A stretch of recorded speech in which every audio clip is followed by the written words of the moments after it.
네, 한 주간 평화하셨습니까? 벌써 이제 내일이면 추석 명절이 시작되는데, 그래서 그런지 오늘 좀 예배 가운데 조금은 네, 많이 빠지신 것 같습니다. 여러분 추석을 앞두고 어떠십니까? 이제 또 손님을 또 맞이하거나 또 이렇게 고향을 좀 내려갈 그런 생각 가운데 조금 적잖은 좀 어떤 스트레스가 쌓이고 있지는 않습니까? 네, 이 시간 함께 우리 옆에 계신 분과 이렇게 한번 인사 나눠볼까요? 이 시간 은혜 받읍시다. 주님의 은혜로 이 시간 다시 한 번 더 우리 마음이 평안해지고 또 그 힘으로 우리가 정말 남은 한 주를 승리하며 살아가는 시간 되기를 소망합니다. 오늘 우리가 함께 살펴볼 또 함께 읽은 이 본문의 말씀은요. 이제 하나님께서 모세를 통해서 이스라엘 가운데 두 번째 십계명 돌판을 주시고 난 이후에 바로 그 직후에 하나님께서 이어서 말씀하시는 그런 장면입니다.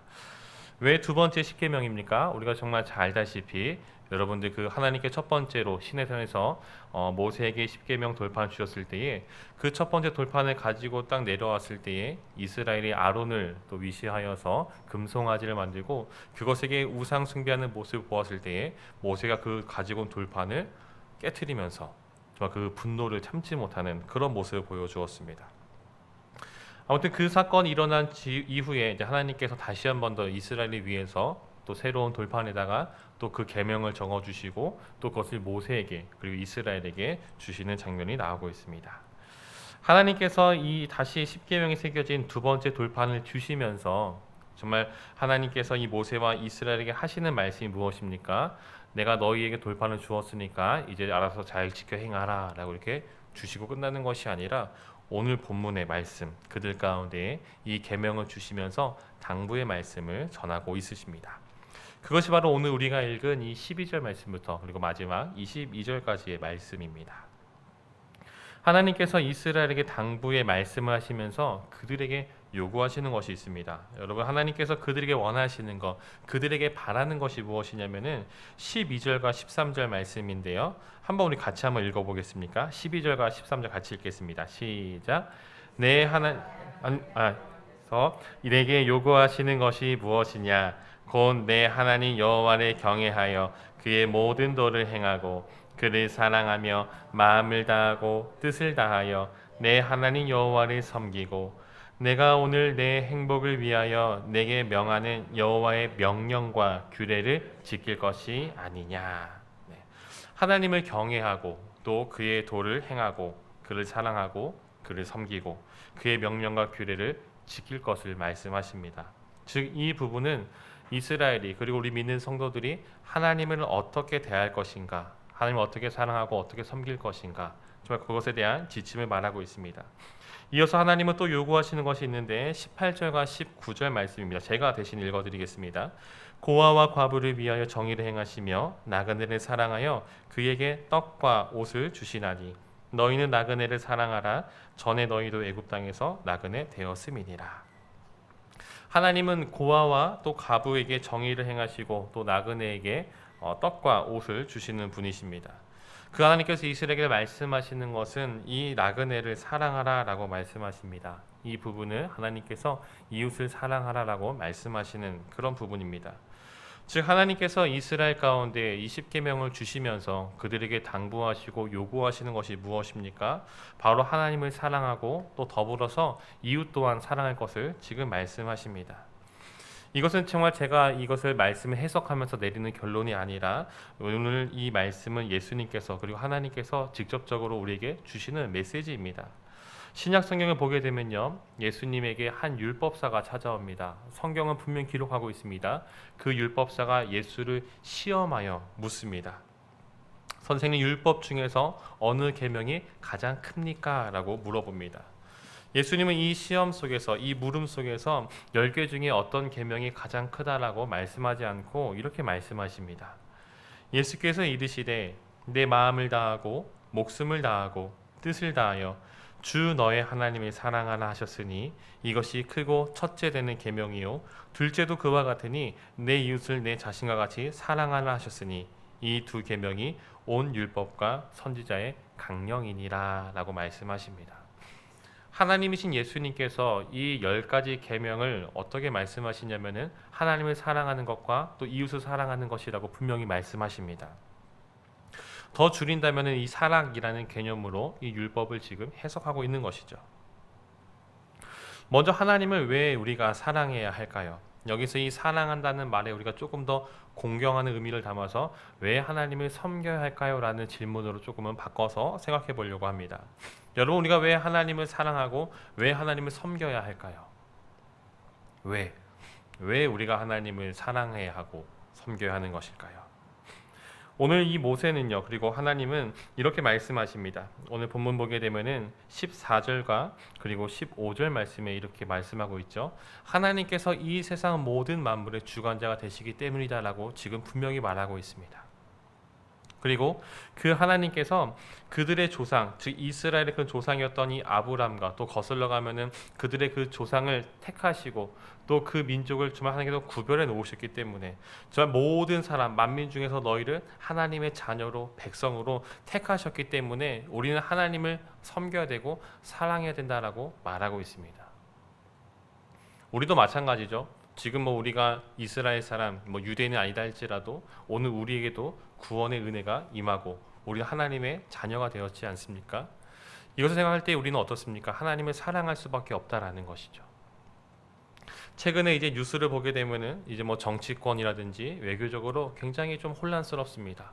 정말 여러 가지 정보들이 범람하고 있고 어떤 것이 진짜이고 어떤 것이 가짜인지 정말 분별하기조차도 힘든 그런 상황 가운데 우리가 살고 있습니다. 또 우리나라만뿐만 아니죠. 우리나라와 또 다른 나라의 그런 관계들, 일본이라든지 중국, 북한, 미국, 여러 나라의 그런 관계들 속에서 굉장히 아등바등하고 있습니다. 그렇지만 하나님께 창조하신 그 우주적인 관점에서 볼 때에 우리가 살고 있는 이 땅, 이 지구는 굉장히 작은 점에 불과하다라는 것이죠.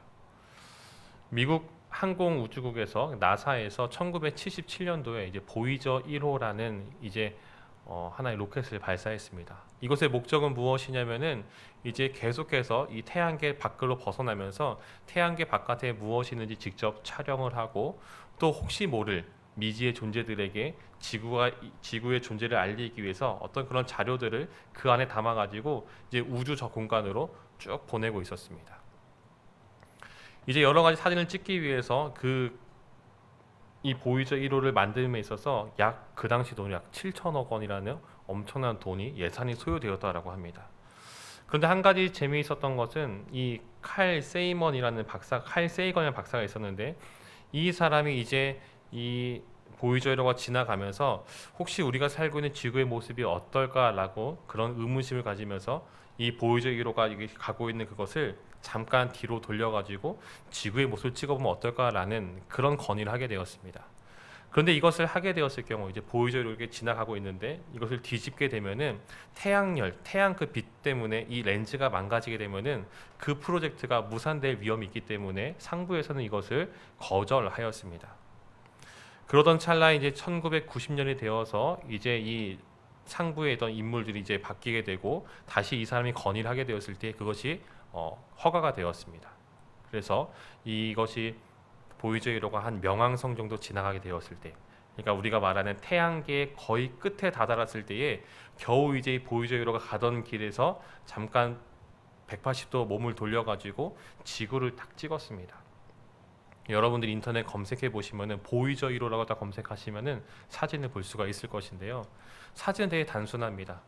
이 사진 한 장에 검은색 바탕이 있고 가운데 빨간색 줄이 있습니다. 그리고 그 빨간색 줄 사이에 하얀 점이 하나 딱 찍혀 있는데 그것이 바로 지구라고 합니다. 우주에서 관점 보았을 때 정말 그 먼 우주도 아니고 태양계, 지금은 이제 명왕성이 좀 빠졌지만 그 명왕성쯤 지나갔을 때 그 보이저 1호가 그 기체를 돌려가지고 지구를 찍은 그 장면은 정말 그 검은색 바탕에 하얀 점 하나가 바로 우리가 살고 있는 지구라는 것이죠. 근데 더 웃긴 것은 무엇입니까? 그 작은 점에 불과한 그 지구 속에서 우리가 정말 아등바등 살고 있다라는 것이죠. 더 놀라운 것은 무엇입니까? 우주를 창조하신 그 하나님의 관점에서 보았을 때에는 정말 작은 하얀 점에 불과한 그 지구 안에 지금 거의 60억, 70억의 사람이 살고 있고 그 사람들 중에서도 우리 한 사람 한 사람을 택하셔서 하나님이 자녀 삼아 주시고 구원해 주셨다라는 것이죠.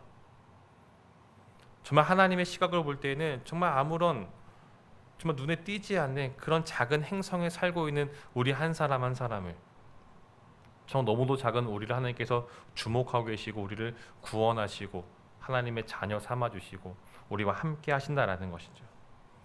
이 사실 하나만 보아도 우리는 어떻습니까? 하나님을 정말 사랑할 수밖에, 하나님을 섬길 수밖에 없다라는 것입니다. 그럼 그 하나님을 우리가 섬김에 있어서 우리가 어떻게 섬겨야 됩니까? 그리고 우리가 그것을 위해서 무엇을 해야 됩니까? 오늘 하나님께서는 이렇게 말씀하십니다. 그리고 모세를 통해서 이렇게 말씀하시죠. 16절 말씀입니다. 그러므로 그러니까 하나님께서 너희를 사랑하시고 택하셨기 때문에 그러므로 우리가 무엇을 해야 됩니까? 너희는 마음에 무엇을 행하라? 할례를 행하라 라고 말하고 있습니다. 여기 말하고 있는 이 할례라는 것은요, 이제 아브라함 때부터 시작된 이제 이스라엘의 고유한 전통이죠. 바로 이것은 표피를 이제 베어내면서 구별을 짓는 겁니다. 아, 이 사람들은 할례를 받은 정말 뭔가 조금은 외적인 표징을 가지고 있는 하나님의 구원받은 언약의 백성이구나라는 표시로서 할례를 행하게 되었습니다. 근데 오늘 하나님께서 말씀하신 건 무엇입니까? 분명히 이 신명기를 기록했을 때에는 구약 시대죠. 아직까지도 아브라함의 그런 언약이 그들 간에 유효하고 있고 좀 아직 예수님께서 이 땅에 오시지 않는 그런 시점입니다. 근데 하나님께서 그들에게 말씀하신 것은 무엇이냐면은 자, 너희가 언약의 백성이니까 할례를 행하라고 말씀하시는 것이 아니라 어떤 할례입니까? 마음의 할례라고 지금 말하고 있습니다. 단지 눈으로 보이는 정말 어떤 외적인 그런 것이 아니라 누구도 볼 수 없지만은 그 마음 가운데 할례를 행하라라고 말하고 있죠. 갈라디아서 6장을 보게 되면은 사도 바울이 이 부분에 대해서 이렇게 말하고 있습니다. 이후로는 누구든지 나를 괴롭게 하지 말라. 내가 내 몸에 예수의 흔적을 지니고 있노라 라고 말하고 있습니다. 마음 가운데 예수 그리스도의 흔적을 지니고 있다라고 말하고 있습니다.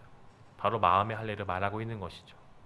단지 어떤 마음을 쪼개내고 잘라내는 그런 것이 아니라 우리의 마음 가운데 그 누가 보아도 확실히 알 수 있을 만큼의 깊게 패여있는 예수 그리스도가 우리 안에 심겨진다라는 것입니다. 우리가 마음 생각하는 그런 것들, 우리가 정말 생각하고 바라보고 행하는 그런 모든 것들이 정말 하나님으로 예수님으로 말미암아서 그것을 행하는 그런 모습이 있어야 된다라고 지금 말하고 있습니다. 이어서 또 말하고 있죠. 다시는 목을 곧게 하지 말라라고 말하고 있습니다. 다시는 정말로 하나님 앞에서 교만하거나 정말 하나님 앞에서 정말 자신만만한 그런 모습이 아니라 늘 겸손한 모습으로 주의 은혜 없이 내가 살아갈 수가 없습니다라는 그런 모습으로 정말 겸손의 모습이 있어야 된다라고 지금 말하고 있습니다. 즉 우리가 하나님을 사랑한다라는 것, 하나님을 섬긴다라는 것은 단지 아 그래 내가 이제 교회 다니니까 열심히 봉사하고 섬겨야지라는 것이 아니라 정말로 그 누구도 거들떠 보지 않을 나의 존재를 정말 그 우주적 존재로서 하나님께서 나를 주목하시고 사랑하시기 때문에 정말 그 사랑을 내가 받고 있기 때문에 그에 대해서 내가 할 수 있는 것이 정말 이것밖에 없습니다. 주님 이거라도 받아주옵소서라는 그런 겸손과 그런 마음으로 우리가 나아갈 것입니다. 두 번째로 하나님께서는 이웃 사랑을 말씀하고 계시죠. 근데 왜 우리가 나그네와 이웃을 사랑해야 됩니까? 오늘 본문을 보게 되면은 이렇게 말씀하십니다. 19절과 20절 말씀, 18절과 19절 말씀 계속 말하고 있죠. 19절 특별히 너희는 나그네를 사랑하라. 왜 그렇습니까? 전에 너희도 애굽 땅에서 나그네가 되었음이니라 라고 말하고 있죠. 그 전에 너희도 나그네였었기 때문에 쉽게 말하면은 그 전에 너희가 구원을 받기 전에 너희도 구원받지 못한 정말 이 땅을 살아감에 있어서 아무런 소망도 없는 정말 아무런 희망도 없는 그런 존재였기 때문에 이제 너희가 구원을 받았다면은 이제는 너희가 하나님의 백성이 되었다면은 아직 그 백성의 자리에 들어오지 못한 그들 가운데 다시 한번 주의 사랑을 전하는 모습이 있어야 한다라는 것이죠. 정말 그렇지 않습니까? 우리가 하나님을 알기 전에는 정말 이 땅에 사람들처럼 똑같이 그들처럼 경쟁하고 정말 그들과 똑같이 살아가는 그런 모습이었지만은 하지만 주님께서 우리에게 찾아오시고 우리의 구원을 베푸심으로 우리의 가치관과 생각이 변하게 되었습니다. 더 이상 이 세상 사람들처럼 똑같이 그들의 가치관과 생각을 따라 살아가는 것이 아니라 하나님께서 주신 그 말씀에 순종하면서 그 말씀의 가르침대로 살아가는 모습이 바로 우리 안에 있다라는 것이죠. 우리는 그 은혜를 받은 사람들입니다. 그렇다면 여러분들, 이 은혜와 사랑을 우리가 어떻게 행해야 될까요? 그것은 바로 우리 주변에 아직 이 사랑을 모르는, 이 구원을 모르는 그 사람들에게 전하는 것입니다. 가장 가깝게는 나의 가족이 있겠죠. 아직 믿지 않는 나의 가족들. 조금 더 넓히면은 우리가 이 명절에 만나게 될 우리 사랑하는 친지들, 또 우리가 일반 어쩌면 이렇게 사회생활 속에서 만나는 수많은 친구들, 모든 사람들, 그들 가운데도 이 구원이 임할 수 있도록, 그들에도 이 은혜가 임할 수 있도록 우리가 전하며 또 사랑을 베푸는 그런 모습이 우리 안에 있어야 됩니다. 우리가 하나님과 이웃을 사랑할 때 우리에게 주어지는 것이 있는데요, 하나님께서 단순히 그냥 너희가 사랑해라 라고만 명령하시는 것이 아니라 정말 그 주님의 그 말씀에 순종해서 하나님을 사랑하고 섬기고 또 이웃을 정말 그들을 구제하고 베푸는 그런 모습이 있을 때에 22절 말씀 하나님 이렇게 약속하시죠. 바로 번성케 되는 복을 우리에게 주신다라는 겁니다. 겨우 70명에 불과했었던 이스라엘, 정말 그 야곱과 그의 가족이었지만은, 하지만 이스라엘이 정말 이 애굽을 벗어나게 되고 가나안 땅을 향하고 있는 이 지점에서 그들이 어떻습니까? 정말 숫자로 세기에도 너무나도 많은, 셀 수 없을 정도로 너무도 많은 하나의 민족, 하나의 나라로 번성하게 되었습니다. 즉 하나님께서는 정말 단순히 사랑하는 것, 명령만 하시는 것이 아니라 그것을 순종하며 나아갈 때에 번성케 하시는 복을 주신다라는 거죠. 그렇지만 중요한 것은 우리가 이것 앞에서, 정말 이 사실 앞에서 잊지 말아야 할 것이 있다라는 것입니다. 단지 우리가 정말 이 말씀을 보는 것처럼 어떤 공식처럼 이렇게 했을 때에 내가 번성케 되는 복을 누릴 수 있구나라는 그런 계산적인 모습에서 겉모습으로 하나님을 사랑하는 척하고 겉모습으로 이웃을 섬기는 척하는 그런 모습은 없어야 할 것입니다. 왜냐하면 여러분의 17절 말씀 보게 되면은 이렇게 말씀하고 있습니다. 너희의 하나님 여호와는 신 가운데 신이시며 주 가운데 주시요 크고 능하시며 두려우신 하나님이시라. 사람을 메모로 보지 아니하시며 뇌물을 받지 아니하시고 라고 말하고 있습니다. 여러분들, 사람은 어떻습니까? 사람은 어쩔 수 없이 이 시각에 발달되어 있기 때문에 외모를 처음에 볼 수밖에 없습니다. 첫인상이라는 말이 있지 않습니까? 내가 정말 내 눈과 내 생각과 내 판단으로 바라보면서 아직 그 사람을 알기도 전에 저 사람은 어떠어떠할 것이다 라고 우리가 이미 단정짓는 모습이 때때로 나타나기도 합니다. 그렇기 때문에 우리는 때때로 어떻습니까? 내 기분과 내 생각, 즉 주관적인 판단 하에서 때로는 불공정하게 또는 불이하게 그것을 또 내 생각과 내 판단에 맞춰서 행할 때가 참 많이 있습니다. 얼마든지 또 반대로 우리는 다른 사람들을 속이면서 정말 그들 가운데 그런 배신감을 좀 가지게 할 수도 있습니다. 그렇죠. 하나님은 어떻습니까? 하나님의 정의를 행하시는 바로 공의의 하나님이시라는 거죠. 외모를 바라보시면서 그 외모로 취하는 그런 하나님이 아니라는 것입니다. 만약 하나님께서 외모로 취한다면은 과연 이 땅을 살아가고 있는 수많은 사람들 가운데서 얼마나 그 하나님의 그런 기준에 들 수가 있겠습니까?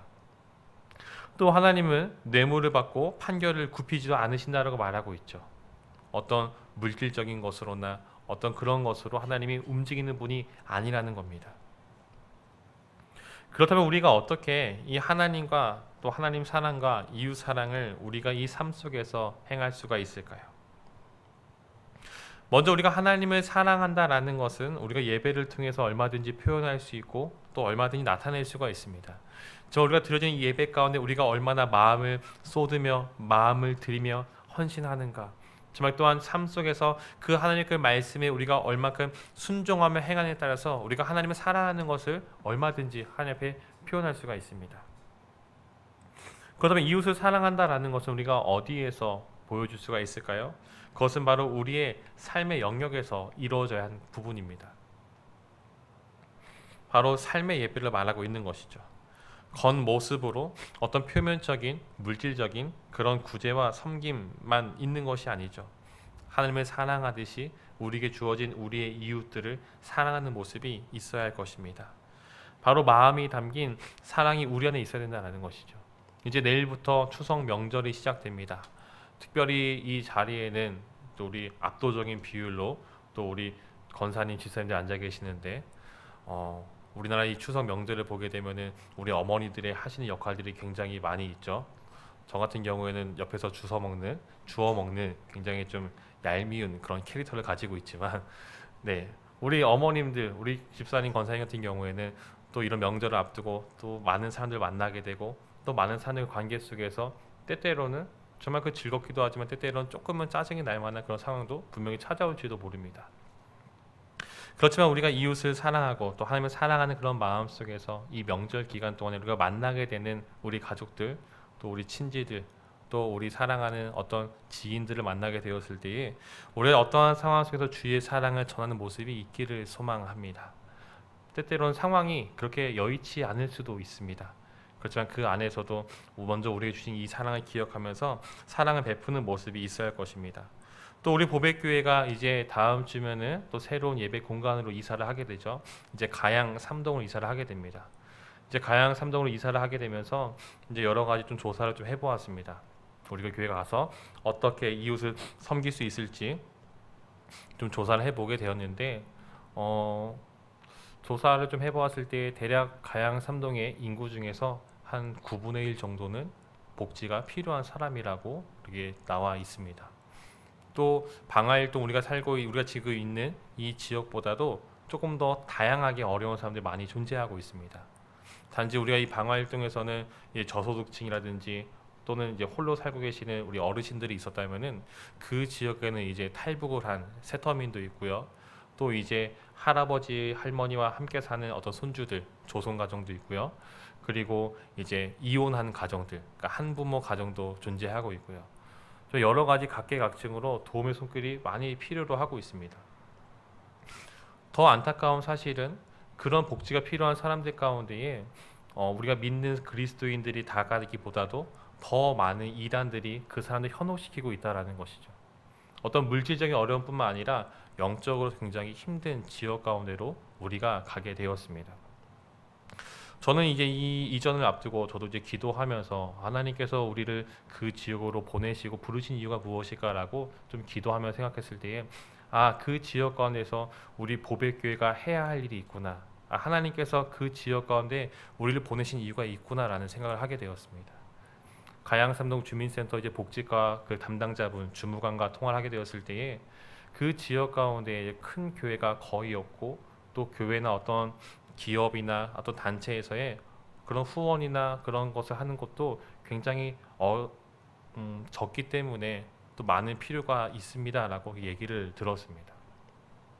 단지 우리가 또 그곳에 가서 물질적인 어떤 후원, 구제하는 그런 것도 중요하겠지만은 더 중요한 거, 우리가 어떻게 하면 그들 가운데 우리가 받은 이 사랑과 이 구원의 은혜와 기쁨과 함께 그들 가운데 전할 수 있을까? 좀 고민하면서 나아가는 우리가 좀 되었으면 좋겠습니다. 이제 가양 3동에 가게 되면은 우리가 이사하고 난 그 다음 주 목요일부터 이제 보배 전도대라는 것을 이제 운영하게 됩니다. 어렵게 생각하지 않으시고 이 마음을 가지신 분들이 함께 10시에 모여가지고 함께 기도하고 또 그 지역 간에 죽어가는 그 영혼들 가운데 복음을 전하는, 오늘 이 말씀처럼 단지 하나님만 사랑하고 하나님만 섬기는 그런 모습이 아니라 하나님을 사랑함으로 인하여서 그 하나님께서 바라보시는 죽어가는 그 영혼들도 우리가 바라보고 그들 가운데 주의 복음을 전하고 사랑을 전하는 그런 모습이 있기를 소망합니다. 그래서 오늘 이 말씀 마음을 다한 예배는 단지 하나님만 예배하는 것이 아니라 그 하나님을 예배하고 사랑하듯이 우리 주변에 죽어가는 그 이웃들을 사랑하는 그런 모습들, 단지 겉모습만이 아니라 우리의 마음을 다한 정말 우리 마음 가운데 우러나오는 그 모습으로 나아가는 우리 모두가 되기를 간절히 소망합니다.